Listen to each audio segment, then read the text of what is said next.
Welcome everybody, this is Tim Watrous, President of Digital Advisors. And this is Kevin Gordon, President of Capital Advisors Group. We'd like to welcome you to our K-12 Politics and Tech video series. Our objective is to give you the absolute latest of what's going on in Sacramento that affects public school districts, obviously, and as well as all the technology stuff that's going on that's so vital to delivering for kids these days. And remember, if you find these videos useful, please take a moment to subscribe to the channel and share out over social media. You're our marketing team. We appreciate your support, and let's go ahead and get started. Welcome everybody, Tim Watrous, President of Digital Advisors, back with another episode of K-12 Politics and Tech. As always, co-host of the show, Kevin Gordon's here. Kevin, glad you're here this week. Good to be back again. It's been a few weeks. Yeah, I know you had the May revised budget workshops. You guys saw about 3,000 people across the state. I heard that the attendance was excellent everywhere, and those are always a wealth of knowledge. So thanks for putting those on. You bet. Yeah, so Kevin, there's been a historical agreement this week between the Assembly and the Senate. Can you just give us some information on that, the ins and outs, please? Yeah, so on the heels of obviously the governor's May revision, the legislature usually gets to wrestle with this, and they do it typically in each house with their own priorities. And, you know, usually there's plenty of egos that go around in that process. The Senate and the budget leaders in the Senate have their own view about how to handle a variety of these issues. And the Assembly has its perspective as well. And over the years, during my entire career, that's what you generally see. Now, we know that in some of the budget subcommittees, sometimes there will be unanimity on around a given issue. And when the two houses agree on a specific issue identically, it basically means it's off the table. It's not one of the issues that has to be figured out by a two-house conference committee that works out differences. Well, the historic part of the agreement that was just announced by the Assembly and the Senate is that they're agreeing on their entire budget plan, their entire budget response to the governor in every way. What it does is it means there will not be a conference committee because they basically now, the two houses have adopted a budget plan that is completely in sync with each other.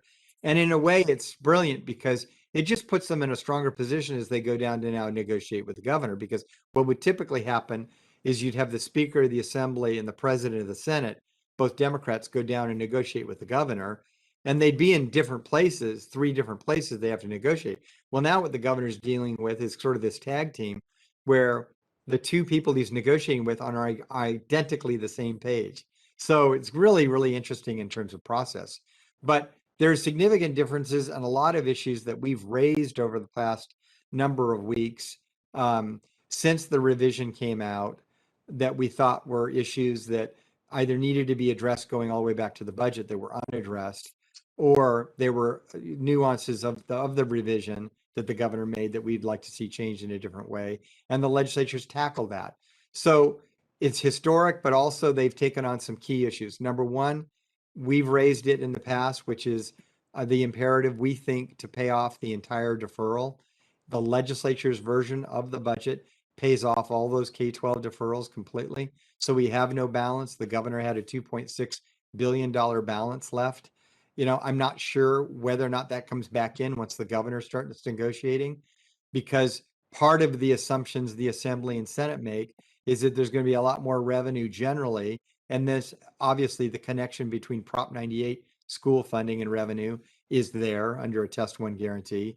So the Prop 98 number is north of where the May revision is. So you've got these spending differences in the overall plans.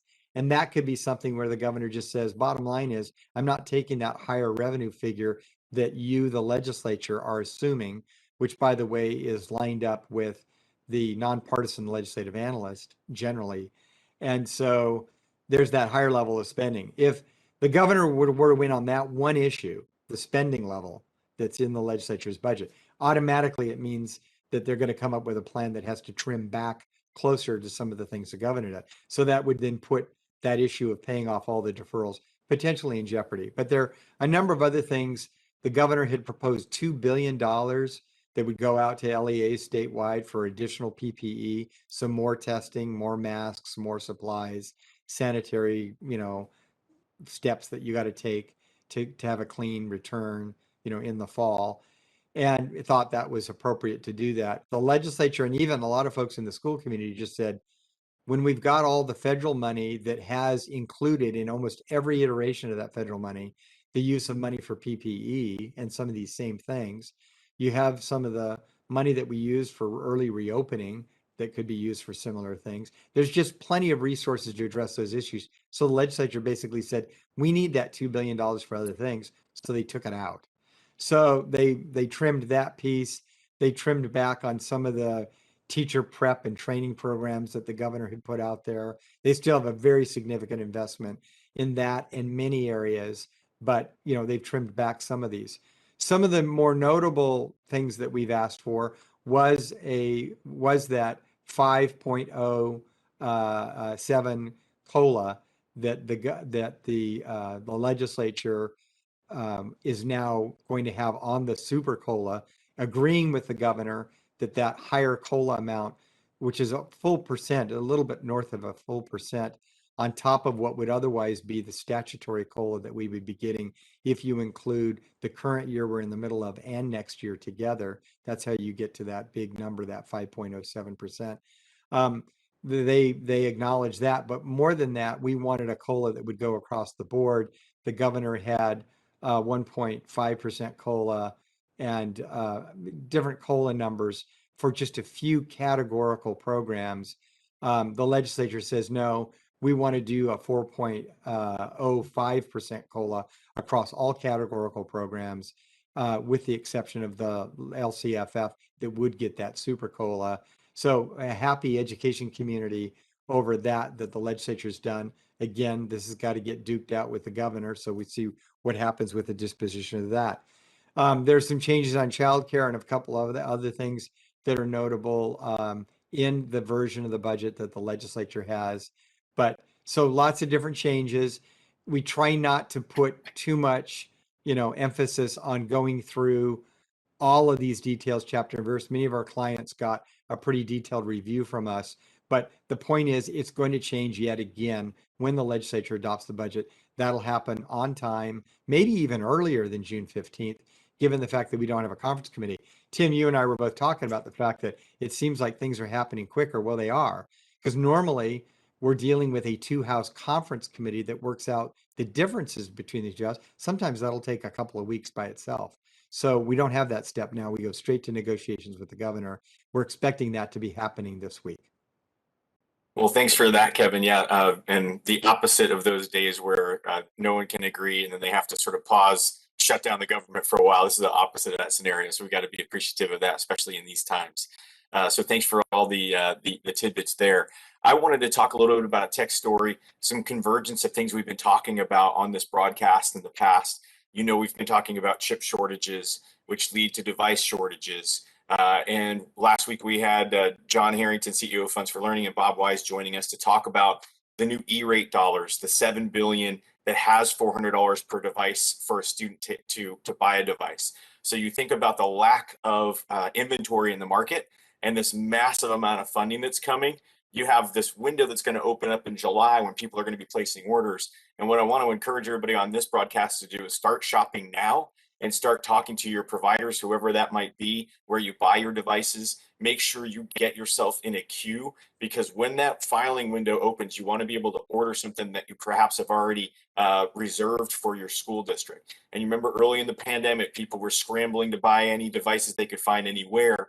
So you really want to try to get ahead of this. There is a lack of devices out there. Make sure you're talking to your providers, lining up something that you want to actually bring into your inventory instead of being forced into devices that you don't necessarily want to support.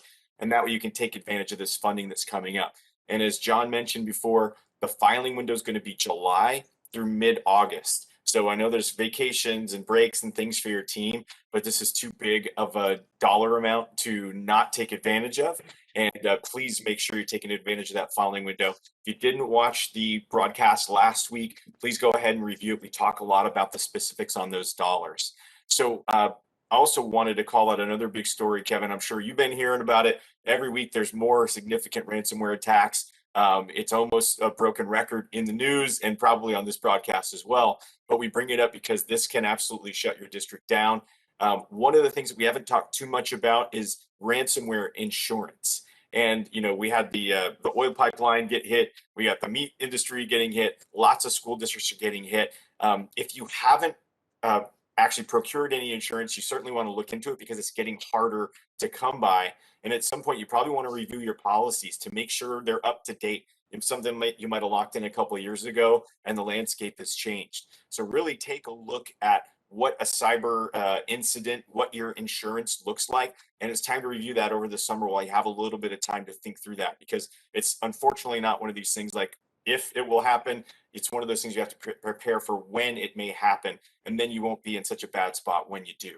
So with that, Kevin, I want to bring it back to you. AB 1316 looks like it's been shelved for the year. Can you tell us a little bit about that, please? Yeah, so this is the legislation by Patrick O'Donnell. It's gotten a lot of attention because it's probably the first piece of significant legislation that goes back in to do some reforms relative to charter schools that were not really touched when the initial big charter school reform was done at the outset of the Newsom administration. They covered a lot of areas, but the non-classroom based charter issue wasn't really addressed. There was an agreement for a moratorium on any changes there for a while. That's come up for air. O'Donnell grabbed the opportunity to do some legislation in this area, touched on that. It also has potential impacts on independent study, those kinds of things. The bill ended up getting shelved mostly because there's an agreement with the administration, with the governor, that they're going to put language into the trailer bill of the budget that would extend the moratorium on any changes for charter schools that are the non-classroom based charter schools for 3 years. It's interesting again politically. And again, we're in an election year, but of course you all know it's an election year only for one person, the governor, because he'll face a recall in November. But it definitely colors a lot of the politics running around the Capitol building. And I think the governor just didn't want to have to wrestle with, disputes that are going to be between organized labor and the charter school community, both titans in sort of the political process. Let's put that off. But by putting it off 3 years, he actually also puts it past what would be the period where he will stand for re-election. So assuming that he survives the recall, he's actually going to be facing re-election now in 18, 19 months. That's pretty quickly coming. So he puts that off for 3 years. It does have the effect, the trailer bill language that we're anticipating will have the effect of also extending some of these non-classroom based charters as well. They'll get extended automatically a couple of years out. And it's because a lot of the assessment about whether or not they deserve to be renewed was predicated on data that would come from assessments that haven't happened. And we don't have that data. Given the fact that we don't have the data, governor wants to move the whole issue. Everything's getting pushed back. So yeah, significant development this week when Assemblymember O'Donnell decided to actually put that aside. Thanks for sharing that, Kevin. And I wanted to just bring up the fact that a couple weeks ago we had Mary McNeil on helping us announce the USC IDLA program, where we teach leaders about solving problems as teams that have to do with technology. We're very excited about this program. I want to say that the website is now up. The registration links are up. We'll make sure that we have these here in the show. And we want to make sure that you have an opportunity to talk to your team about this, see if it's right for you to join us. We will be starting in September on the 30th, and we'll be running through July. You're going to solve a real challenge in your district with the help of experts and leaders, the great folks at USC, the folks on the digital advisors team. Of course, Kevin, the capital advisors team has been helpful, very generous in sharing their time and expertise with the group as well. So wonderful opportunity. Make sure you take a look and talk to your teams about that. Just wanted to call it out that the websites and the registration are up, and we'll make sure we post that underneath the video and drop those links in the email as well. And Tim, so finally, Kevin, I want to sort of jump in. This is a cohort model, and you're bringing teams in from districts. And I know we've covered this before, but for people that haven't caught our prior broadcast on it, what's the commitment in terms of the duration of the program once you sign up? It's 11 months. So we go September through July, and you basically meet twice a month virtually. This is all virtual, so you don't need to fly anywhere. And we're very sensitive when this was built to work around a superintendent, a cabinet level member, any leader in a district who has a very demanding schedule, where you get together, you sort of build that cohort. but you also have a lot of work on your own or as a team. So, this self-paced, it's hybrid. There's self-paced and live synchronous. And that mixture, again, just goes 11 months as you asked, Kevin, and that'll wrap up in July. Great. Yep. All right. So, Kevin, if you wouldn't mind, please fill us in on the Biden budget. There's a little update as we're approaching the federal government renewal of the budget. What's going on there? Yeah, so while we were in the midst of doing our budget workshops on the state May revision, President Biden did release his full budget plan. And a lot of the sort of the headline issues were issues that we were aware of, but I wanted to restate some of those. And the couple that were most notable was the big increase that the president wants to queue up for special ed. It's really significant. The president is looking at a 10-year objective to get to that full 40% that the feds had promised us in 1975 and finally get there. The reaction by a lot of superintendents and friends of mine across the state is 10 years, really? It's going to take them 10 years to honor that commitment. Well, 10 years involves a whole lot of big money increases. The example is in this first budget that the president's proposing, it's $2.6 billion that he would apply toward an increase in special ed, which would be the biggest increase we've seen in a decade for a single year to special ed on the federal level. So even though, yeah, it's kind of painful that they drag out a long time, these year-over-year incremental increases could end up being really big. We'd love them to reconsider this and do it in 5 and I think that needs to be part of our talking points when we talk to members of Congress and our friends back in Washington, D.C. If there's a way to accelerate that so we're not waiting 10 years to get there, that would obviously be a big thing. But the bottom line is we've finally gotten somebody back in Washington, D.C. to do this. We've had many candidates, Republican and Democrat, talk about special ed and full funding being a priority, and nobody's ever proposed it till now. So that's there. The second part is the Title I increase, which again, the president's proposing the biggest increase to Title I, over $20 billion that we've seen since the inception of the program in the 1960s, the mid 1960s.